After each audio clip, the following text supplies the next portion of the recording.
Hello everyone. आज हम fundamental का एक इम्पॉर्टेंट टॉपिक है कम्युनिकेशन, जिसके बारे में हम डिस्कस करेंगे। तो सबसे चलिए देखते हैं कि कम्युनिकेशन क्या है। तो सबसे पहले देखते हैं कम्युनिकेशन का इंट्रोडक्शन। तो communication is the key to effective nursing care. It help in building trust, understanding and cooperation between the nurse, patient and healthcare team। यानी जो कम्युनिकेशन होता है वो एक नर्सिंग केयर का इफेक्टिव की होता है, जिसके थ्रू जो हेल्प करता है हमारे पेशेंट और हेल्थ केयर टीम के बीच में कॉर्पोरेशन बनने में, अंडरस्टैंडिंग बनने में और ट्रस्ट बिल्डअप होने में। इसमें कुछ पॉइंट दिए हुए हैं, जैसे कि it involves sending, receiving end interpreting message. यानी इसमें जो होता है सेंडिंग, रिसीविंग और इंटरप्रेटेड मैसेज होता है वो इन्वॉल्व्स होता है। It essential for patient safety, empathy and documentation. ये जो होता है पेशेंट की सेफ्टी, इम्पैथी और डॉक्यूमेंटेशन के लिए भी एसेंशियल होता है, उसके लिए भी हेल्पफुल होता है। Nurses use both verbal and non verbal communication in clinical settings. जो नर्सेस होती हैं वो कम्युनिकेशन जो होता है उसमें वर्बल और नॉन वर्बल दोनों तरीके से उसका यूज़ करके क्लिनिकल सेटिंग्स में इसका यूज़ करती हैं, जिसके थ्रू पेशेंट को हम कोई भी केयर प्रोवाइड करते हैं तो उसके जो हेल्थ होता है वो इम्प्रूवमेंट की तरफ जाता है। नेक्स्ट देखते हैं डेफिनेशन ऑफ कम्युनिकेशन। तो communication is the process of exchanging information, thoughts, idea and feelings between two और मोर इंडिविजुअल्स टू क्रिएट अंडरस्टैंडिंग। यानी कम्युनिकेशन एक ऐसा प्रोसेस होता है जिसके थ्रू कोई भी होता है जो पेशेंट होता है उसके जो हेल्थ केयर टीम्स होती है उसकी इंफॉर्मेशन, थॉट्स और आइडिया और उसके फीलिंग्स जो होता है वो एक्सचेंज करने का में हेल्प करता है। जैसे दो पीपल्स भी हो गए तो जिसके थ्रू हम अपने आइडियाज़, थॉट्स और फीलिंग्स होता है वो शेयर करते हैं, जिसके थ्रू जो होता है अंडरस्टैंडिंग क्रिएट होती है, जिसके अकॉर्डिंग जो होता है हम कोई भी केयर अच्छे से प्रोवाइड कर पाते हैं। अब हम देखते हैं कि कम्युनिकेशन का जो होता है ANM के थ्रू क्या डेफिनेशन होता है, यानी बाय अमेरिकन नर्सिंग एसोसिएशन। तो communication is the exchange of information, thoughts and feelings through verbal and non verbal process. यानी जो कम्युनिकेशन होता है वो एक एक्सचेंज करता है इंफॉर्मेशन, थॉट्स और फीलिंग्स वर्बल और नॉन वर्बल दोनों प्रोसेस के थ्रू एक्सचेंज करता है। नेक्स्ट देखते हैं purpose in nursing. Purpose of communication in nursing, यानी कम्युनिकेशन का जो पर्पज़ है वो नर्सिंग में क्या क्या है। तो सबसे पहले देखते हैं फर्स्ट पॉइंट है टू असिस्ट पेशेंट नीड्स। यानी पेशेंट के नीड को असिस्ट करने के लिए इसका यूज़ किया जाता है, इसका फर्स्ट पर्पज़ है। तो इसमें दिया है help the patient understand what the patient is feeling और एक्सपीरियंसिंग। यानी ये जो कम्युनिकेशन होता है वो हेल्प करता है किसी भी पेशेंट की फीलिंग्स को और वो क्या एक्सपीरियंस कर रहा है वो समझने के लिए ये नर्सेस के लिए हेल्पफुल होता है। दूसरा होता है to build trust and support. यानी जो होता है कम्युनिकेशन ये हेल्प करता है किसी भी पेशेंट के ट्रस्ट को और उसके रपोर्ट को बिल्डअप करने में हेल्प करता है। तो इसमें दिया है communication develop a healthy nurse patient relationship. यानी कम्युनिकेशन के थ्रू जो एक हेल्दी नर्स पेशेंट रिलेशनशिप को डेवलप किया जाता है। थर्ड दिया है to give instruction and information, यानी help in explaining treatment procedure और मेडिकेशन। यानी जो नर्सेस होती हैं वो कम्युनिकेशन का यूज़ करके पेशेंट को एक्सप्लेन करती हैं कि उसका ट्रीटमेंट कैसे दिया जाएगा, उसका प्रोसीजर क्या है और उसको क्या क्या मेडिकेशन दिया जाएगा। तो ये इसमें भी हेल्पफुल होता है। फोर्थ आता है टू डॉक्यूमेंट एक्यूरेटली। यानी कि verbal and written communication ensure proper recording of patient care. यानी जो कम्युनिकेशन होता है वो वर्बल और रिटन कम्युनिकेशन का यूज़ करके ये इंश्योर करते हैं कि जो पेशेंट का केयर हो रहा है उसकी जो रिकॉर्डेड हो रही है वो एकदम एक्यूरेट फॉर्म में हो। नेक्स्ट आता है to listen and support emotionally. Patient feel heard, valued and emotionally support. यानी हम पेशेंट को अच्छे से सुने और उसको इमोशनली सपोर्ट कर पाए, उसके वैल्यू और उसके इमोशंस का हम मतलब केयर कर पाएँ कि वो क्या कहना चाह रहा है हमसे। नेक्स्ट आता है to involve patient and family in care, explain condition and care patient to involve the family. यानी जो नर्सेस होती है कम्युनिकेशन के यूज़ करके पेशेंट के कंडीशंस को, उसके केयर प्लान को, जो भी केयर प्लान हम प्रोवाइड कर रहे हैं, जो भी ट्रीटमेंट दे रहे हैं, वो उसके फैमिली को एक्सप्लेन करती हैं, समझाती हैं कि क्या क्या प्रोसीजर होने वाला है आपके पेशेंट के साथ। नेक्स्ट आता है to coordinate with health care team, promotes team work and safe care. यानी जो कम्युनिकेशन होता है वो हेल्थ केयर टीम के साथ कोऑर्डिनेट करता है, जिसके थ्रू जो टीम वर्क होता है उसको प्रमोट करता है, ताकि और उसके जो सेफ केयर होता है उसको भी प्रमोट करता है। नेक्स्ट आता है to educate the patient, help in health teaching about diet, lifestyle, medication etc। यानी जो कम्युनिकेशन होता है वो हेल्प करता है पेशेंट के डाइट को, लाइफस्टाइल और मेडिकेशन को टीचिंग करने के लिए, मतलब पेशेंट को बताने के लिए कि आपका कैसा डाइट होगा, आपका कैसा लाइफस्टाइल होगा और आपका मेडिकेशन क्या क्या होने वाला है, ये सब बताने के लिए भी हेल्पफुल रहता है। नेक्स्ट आता है to reduce error and misunderstanding. यानी मतलब कोई भी पेशेंट को जो केयर प्रोवाइड कर रहे तो उसमें कोई भी जो एरर आ रहा है या फिर मिसअंडरस्टैंडिंग आ रहा है उसको भी रिड्यूस करने के लिए कम्युनिकेशन का यूज़ किया जाता है। Clear communication avoid mistake in treatment and medication. यानी जो क्लियर कम्युनिकेशन हम कर रहे हैं वो मिस्टेक और ट्रीटमेंट में कोई भी गलती ना हो उसको अवॉइड करने के लिए भी हेल्पफुल रहता है। नेक्स्ट आता है to provide therapeutic care, help reduce anxiety, fear and support mental healing. यानी जो कम्युनिकेशन होता है उसके थ्रू हम किसी भी पेशेंट की एंजाइटी को, फियर्स को और उसके मेंटल हीलिंग्स को सपोर्ट करने के लिए भी यूज करते हैं, जिससे उसका मतलब एंजाइटी और फियर जो होता है वो रिड्यूस हो जाए। नेक्स्ट आता है लेवल ऑफ कम्युनिकेशन। तो इसमें सबसे पहला है इंट्रापर्सनल कम्युनिकेशन, सेल्फ टॉक और internal thinking help nurses to plan care and reflected. यानी जो इंट्रापर्सनल कम्युनिकेशन होता है इसमें जो पेशेंट होता है वो सेल्फ टॉक करता है, यानी इंटरनली वो थिंकिंग करता है कि क्या क्या हम कैसे कैसे करें, क्या क्या करें, या और ये पेशेंट ये जो नर्सेस होती है वो उनके लिए भी हेल्पफुल रहता है कि वो खुद से सोचे समझे कि कैसे पेशेंट का केयर करना है, कैसे उसको प्लान करना है और उसको कैसे हम मतलब प्रेजेंट करें। तो पहला होता है इंटरपर्सनल कम्युनिकेशन। नेक्स्ट आता है इंटरपर्सनल कम्युनिकेशन। यानी इंटरपर्सनल कम्युनिकेशन के अंदर आता है बिटवीन टू पीपल्स, यानी ये दो पीपल्स के बीच में होता है। कोई भी कम्युनिकेशन जब दो पीपल्स के बीच में होता है तो उसको हम इंटरपर्सनल कम्युनिकेशन कहते हैं। जैसे नर्सेस एंड पेशेंट टॉकिंग, यानी जो नर्सेस होती है और जो पेशेंट होती है उनके बीच में जो कम्युनिकेशन होता है उसको हम इंटरपर्सनल कम्युनिकेशन कहते हैं। नेक्स्ट आता है small group communication, involves a small number of peoples. मतलब इसमें जो होता है स्मॉल नंबर में कुछ पीपल्स इन्वॉल्व होते हैं, जैसे नर्सिंग हैंड ओवर और टीम डिस्कशन। यानी किसी भी पेशेंट को जब हम कोई भी केयर प्रोवाइड करते हैं तो जो नर्सेस होती हैं वो अपने टीम के साथ डिस्कस करके उसको कोई भी केयर प्रोवाइड करती हैं, तो उसको हम कहते हैं स्मॉल ग्रुप कम्युनिकेशन। नेक्स्ट आता है पब्लिक कम्युनिकेशन। पब्लिक कम्युनिकेशन में एड्रेसिंग अ लार्ज ग्रुप, मतलब इसमें एक लार्ज ग्रुप में पीपल्स इन्वॉल्व होते हैं जिसको हम किसी भी पार्टिकुलर एरिया को लेके एड्रेसिंग करके जब उसमें हम कोई भी कम्युनिकेशन करते हैं तो आता है हमारा पब्लिक कम्युनिकेशन में। जैसे हो गया हेल्थ एजुकेशन सेमिनार, यानी कोई भी हेल्थ एजुकेशन जो सेमिनार होता है उसके बीच में जो कम्युनिकेशन होता है उसको हम पब्लिक कम्युनिकेशन कहते हैं। नेक्स्ट आता है ट्रांसपर्सनल कम्युनिकेशन, स्पिरिचुअल्स कम्युनिकेशन। मतलब इसमें स्पिरिचुअल्स कम्युनिकेशन इन्वॉल्व होते हैं, जैसे में prayer with patient, connecting at emotional level. यानी जो पेशेंट के साथ जो कोई भी प्रेयर हम करते हैं या भी उसको इमोशनली तौर पे हम उसको उसके साथ कनेक्ट होते हैं, तो वो जो हमारा आता है वो ट्रांसपर्सनल कम्युनिकेशन के थ्रू आता है, मतलब उसको हम ट्रांसपर्सनल कम्युनिकेशन कहते हैं। नेक्स्ट आता है कि एलिमेंट ऑफ कम्युनिकेशन, यानी कम्युनिकेशन के क्या क्या एलिमेंट्स हैं, तो इसमें देखते हैं। तो इसमें सबसे पहला आता है सेंडर। सेंडर मतलब कि फर्स्ट एलिमेंट जो होता है कम्युनिकेशन का वो होता है sender, personal who initiate the message. यानी ऐसा पेशेंट जो मैसेज को इनिशिएट करता है वो होता है सेंडर। नेक्स्ट आता है मैसेज, इंफॉर्मेशन, आइडियाज़ और थॉट्स।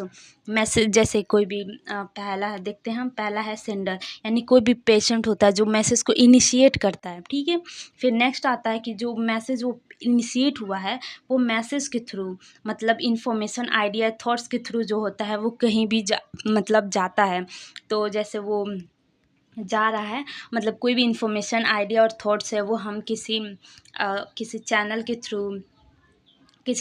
थ्रू, जैसे medium used verbal, written and गेस्टेड फॉर्म, मतलब किसी भी चैनल्स के थ्रू जो होता है हम लोगों में वो आइडिया और थॉट जो होता है, वो मैसेजेस जो होता है वो हम पहुंचाते हैं।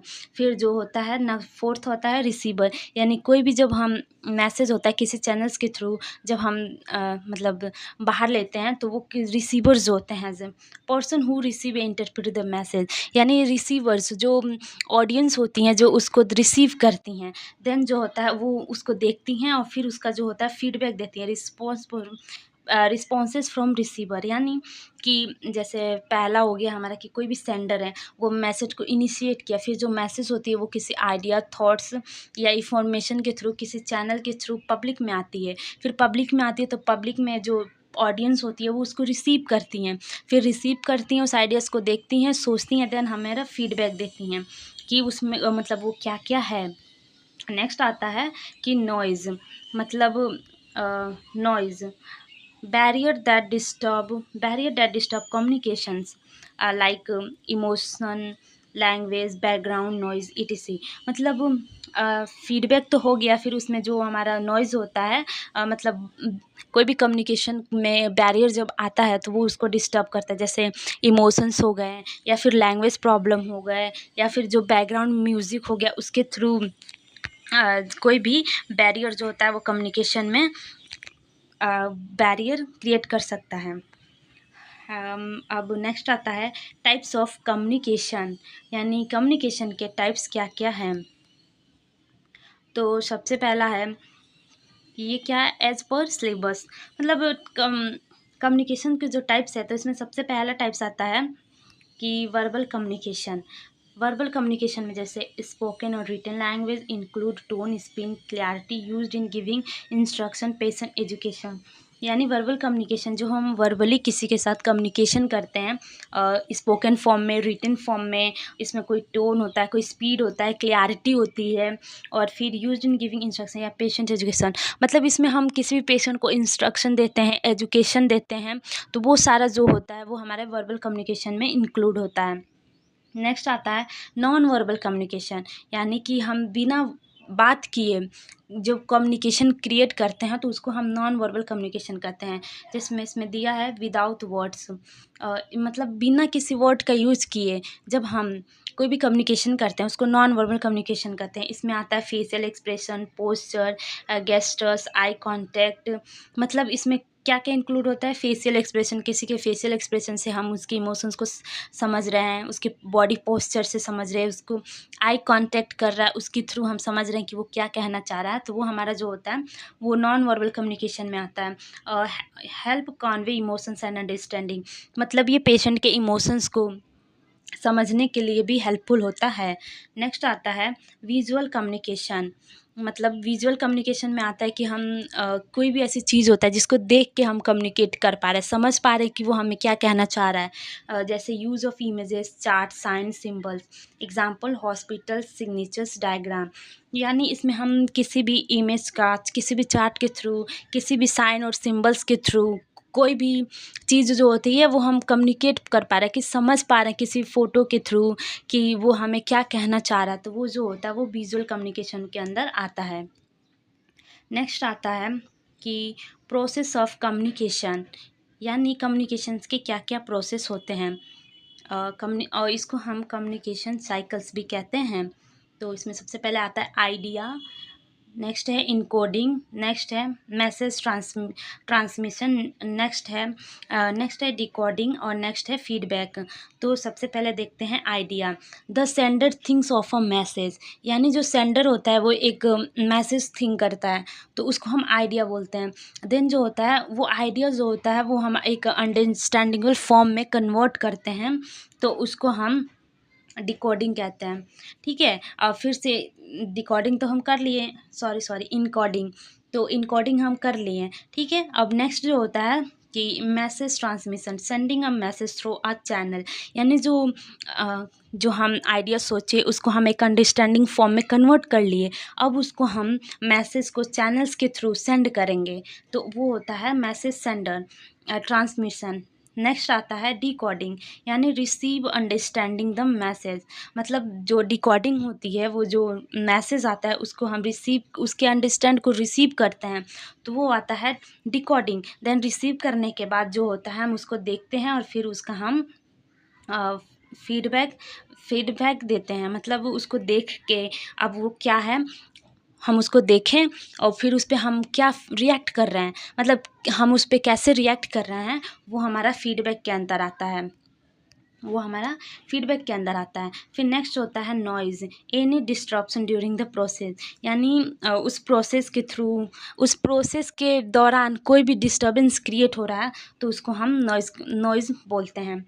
नेक्स्ट होता है मॉडल्स ऑफ कम्युनिकेशन, मतलब कम्युनिकेशन के क्या क्या मॉडल्स हैं।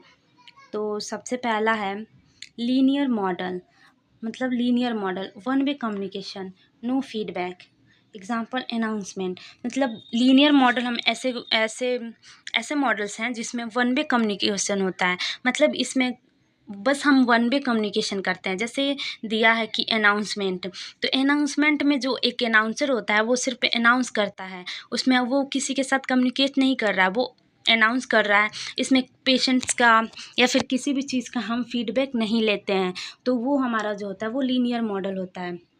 नेक्स्ट आता है ट्रांसैक्शनल मॉडल, तो इसमें two way with feedback, sender and receiver both active, example nurse patient conversation.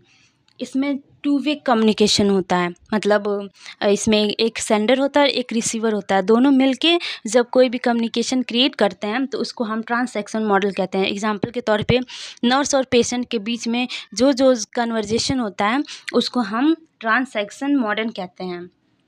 Next आता है interactive model communication include feedback environmental both sender receiver take turns, यानी इसमें जो होता है फीडबैक और उसके इन्वायरमेंटल के थ्रू जो भी कम्युनिकेशन होता है, यानी जो सेंडर होता है और जो रिसीवर्स होता है वो दोनों एक साथ कम्युनिकेट कर रहे हैं और फिर टर्न बैक, मतलब अपने अपने टर्न के अकॉर्डिंग वो कम्युनिकेट कर रहे हैं, अपना फीडबैक दे रहे हैं इन्वायरमेंटल के सिचुएशन के अकॉर्डिंग।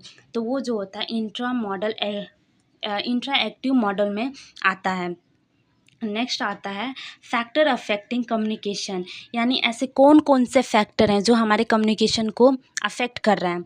तो इसमें सबसे पहला आता है लैंग्वेज डिफरेंस, मतलब सबसे पहला जो सबसे बड़ा जो फैक्टर है जो कम्युनिकेशन को अफेक्ट करता है वो होता है लैंग्वेज, यानी जो ऐसे लैंग्वेज होते हैं जो हमें समझ नहीं आते क्या, मतलब कोई भी नर्सेस और पेशेंट के बीच में अगर हम कोई भी कम्युनिकेट क्रिएट कर रहे हैं तो ऐसा हो सकता है कि जो नर्सेस होती हैं वो और उनके लैंग्वेज कुछ अलग हो जो पेशेंट को समझ नहीं आ रहे हो, तो या फिर पेशेंट के ऐसे लैंग्वेज हो जो नर्स को समझ में नहीं आ रहे हो, तो उसमें सबसे पहला आता है लैंग्वेज डिफरेंस।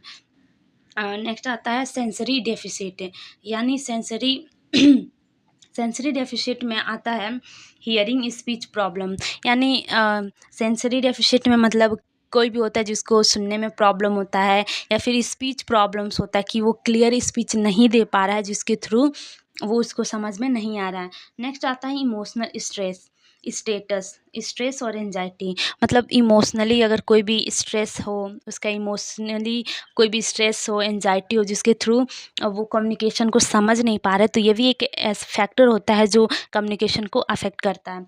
नेक्स्ट आता है कॉन्जेनाइटल इश्यूज, कन्फ्यूज़न और डेमेंशिया, मतलब कॉन्जेनाइटल इश्यूज होते हैं जो जैसे कि उसको कंजेनाइटली कन्फ्यूज़न हो रहा है या फिर डिमेंशिया है, तो भी वो उसको कम्युनिकेट करने में प्रॉब्लम होगी, वो उसको समझ नहीं पाएगा।